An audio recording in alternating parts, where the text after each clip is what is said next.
Om Swastiastu. Perkenalkan, nama saya Niputri Srikandi dengan NIM 200609155. Baik, di sini saya akan menjelaskan yang pertama, sirkulasi darah janin. Yang kedua, sirkulasi darah janin setelah persalinan. Dan yang ketiga, refleks pada bayi baru lahir. Yang pertama, sirkulasi darah janin. Sirkulasi darah janin dimulai dari darah akan kaya oksigen dan nutrisi mengalir dari plasenta ke janin melalui pena umbilikalis yang terdapat dalam tali pusar. Jumlah darah yang mengalir dari tali pusar sekitar 500 ml per menit melalui pena umbilikalis menuju hati. Melalui ductus venosus, kemudian darah mengalir ke dalam pena cava inferior bercampur dengan darah yang mengalir dari bagian bawah tubuh. Dari pena cava inferior masuk ke atrium kanan, kemudian sebagian besar darah akan dialirkan ke atrium kiri melalui foramen ovale.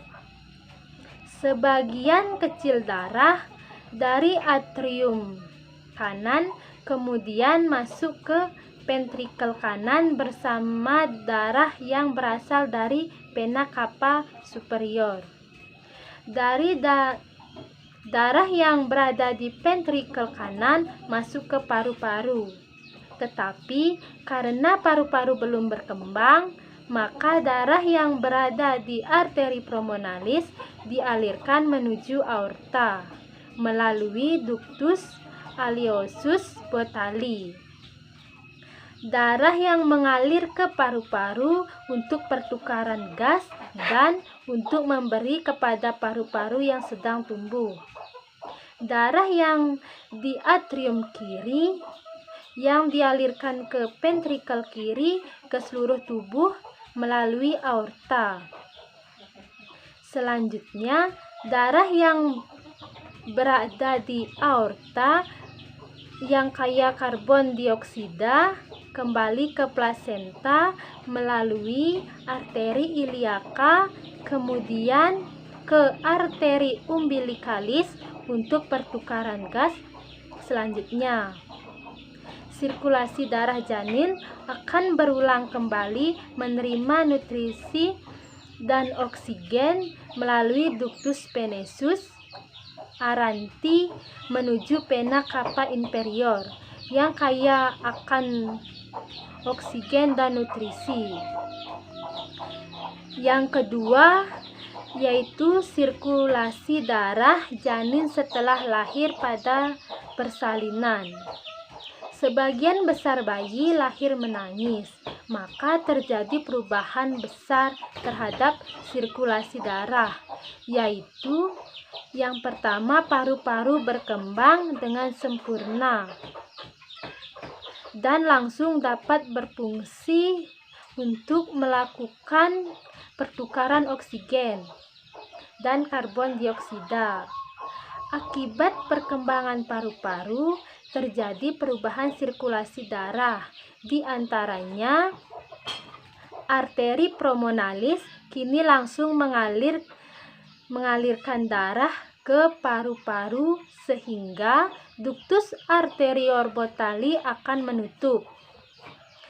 Perkembangan paru-paru menyebabkan tekanan pada atrium kiri karena darah diserahkan langsung oleh ventrikel kanan dan dialirkan menuju paru-paru yang telah sempurna. Akibat tekanan negatif pada atrium kiri, foramen ovale akan menutup dengan sendirinya dan tidak lagi menjadi tempat aliran menuju atrium kiri. Yang kedua, pemotongan tali pusar.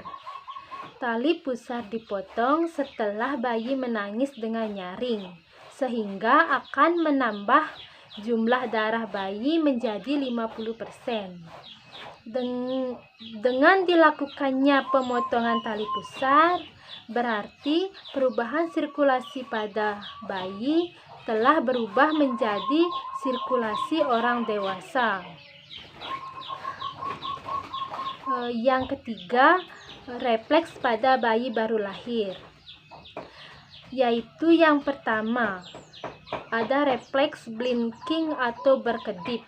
Stimulasi yang diberikan berupa sorotan cahaya dan angin, maka bayi akan mengedipkan matanya. Yang kedua, Babinski, di mana diberi stimulasi usapan dari tumit hingga jari-jari kaki. Jari-jari jempol akan bersofleksi dan keempat jari-jari lainnya akan merenggang. Refleks ini hilang jika bayi berusia 4 bulan. Jika refleks ini masih merekat hingga usia 2 tahun atau lesi pada ekstrapiramida. Yang ketiga, refleks moro atau terkejut. Stimulasi yang diberikan yaitu suara yang keras atau mengubah posisi bayi secara tiba-tiba, maka tangan bayi akan membuka, kepala bayi melempar ke belakang, dan tungkai sedikit ekstensif. Refleks ini ditemui hingga bayi berusia 2-3 bulan. Yang keempat, ada refleks menggenggam. Stimulasi yang diberikan jika kita meletakkan salah satu jari di telapak tangan si bayi, maka jari-jari bayi akan menutup dan menggenggam jari. Refleks ini menetap hingga usia 6-8 bulan. Yang kelima, refleks rooting refleks atau mencari, di mana refleks ini bayi akan mencari payudara ibu ketika bayi diberikan usapan lembut pada sudut mulutnya. Maka si bayi akan menolehkan kepalanya ke arah pipi yang diusap sambil membuka mulutnya. Yang refleks ini akan menetap hingga bayi berusia sekitar 3-4 bulan. Yang keenam, ada refleks menghisap atau sucking refleks, yaitu menghisap payudara atau botol susu yang diberikan.